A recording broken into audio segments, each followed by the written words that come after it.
St. Constantine and Helen Church. This is Father Panteleimon coming to you again with another little spiritual reflection.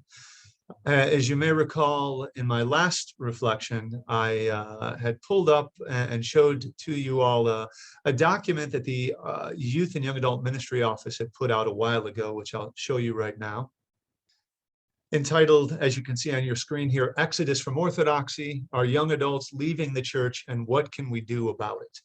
And down a little bit further in the document, and in fact, last time I failed to share this document with you, so if you are interested in looking at it, and it's a very interesting read, there is a link in the YouTube notes below to this document, and you can look at it yourself. But further down in the document, last time I referenced this portion here entitled Why Some Leave and Others Join. And then it went through sort of a study that had been done that pulled out 3 factors as to why young people stay in the church. And you can see the factors. One was the faith was practiced at home.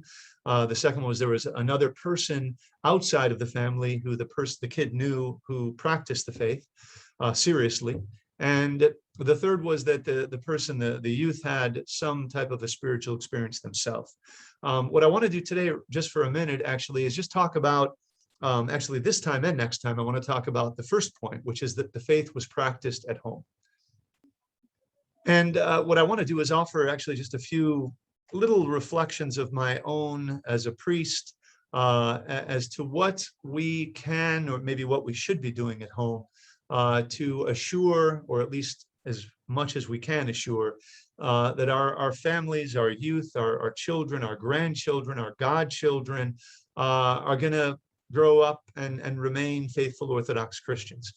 And what I want to do today is actually I want to share 3 little thoughts. They're pretty simple things. They're things you probably know. The first is prayer. As a family, we really should find time to pray. Mom and dad, I would even really say dad more than mom. You take the helm and just say, hey, we're going to pray. Find a time. For my family, the best time is in the evening. There's kind of less commotion. Everybody sort of is awake. In the morning, people get up at different times. It's a little harder. But find a time when you can all gather around the icons and pray. It doesn't need to be 20 minutes. You can do 3 minutes. You can read a psalm. You can find a good prayer book and read a morning prayer or read an evening prayer. But make a habit of it, because I think when young people see mom and dad, or if you're with your godparents, if you're with your grandparents, actually praying, what it tells them is that this is real. And when they don't, unfortunately, what it tells them is it isn't real. That's, I think, what they at least infer when we don't pray or when we do pray. So that's number 1. Just do it. Just do it. Start tonight. Pray as a family. The second thing that I think is equally important is fasting. I know a lot of times people are, afraid, especially when we have young kids, to start having them fast. They're not going to get enough protein. I have to tell you that people have fasted forever. And in fact, even today, if you go to a third world nation, the amount of protein that we have and the amount of dairy and animal products is a bazillion times more than what they have in Cambodia. And if your kid fasts from meat and animal products on Wednesdays and Fridays, I guarantee you they will be fine.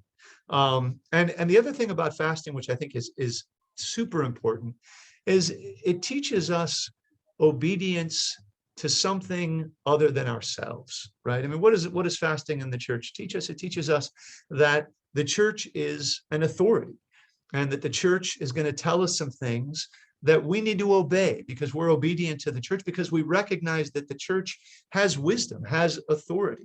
And because of that wisdom and authority, we are willing to obey what the church has to say. And it's important for our kids to learn that there is an authority greater than themselves, that there's something out there that God has ordained, right? That's what the church is, that we should obey. We should do what the church says. So that's number 2. And number 3, which I'm not sure which is the most important, but I'm inclined to think this is certainly as important and maybe a little more important than the other 2. And that's that we should go to confession as a family. The sacrament of confession is super important. It's something that teaches us humility. It offers us a relationship to a priest that we can then trust. So often, I have people call me and they, when their kid is already old or in trouble, and they want me to sort of somehow pull their kid out of this trouble. But in many cases, I mean, it's never too late, but we should have started early. So it's important that our children and that we have a relationship with the spiritual father. And again, it's important that our kids see us doing it. And I'll tell you a personal story. For us, in my household, I am the one who calls the priest and says, we need to make an appointment for confession. And all 6 of us, my wife goes to another priest, not the one the rest of us go. But my 5 kids and I, we all get in the car, we drive to church, and all 6 of us, Father Panteleimon included, all go to a confession in one fell swoop. And I don't do that because I want my kids to see it. I don't do it so they can see me. I don't do it, to be seen by men. But they do see me. And what does it tell them? It probably tells them, I'm pretty darn sure it tells them, that this is real and that it's important enough, not just for my dad to take me to go to confession, but for my dad himself to go to confession. It tells them that I see it as real. I see it as something that has great value, and it's something I don't want to miss out on. It's not something I just have them, you guys do this, but I'm not going to do it. That's not what happens. And I think it's very important. Sometimes we have parents send their kids to confession and they don't go. But I think that misses the point. Or it might have them go when their parents can still control them. But when their kids get older and the parents can't control them, then they're not going to go anymore. It's pretty simple.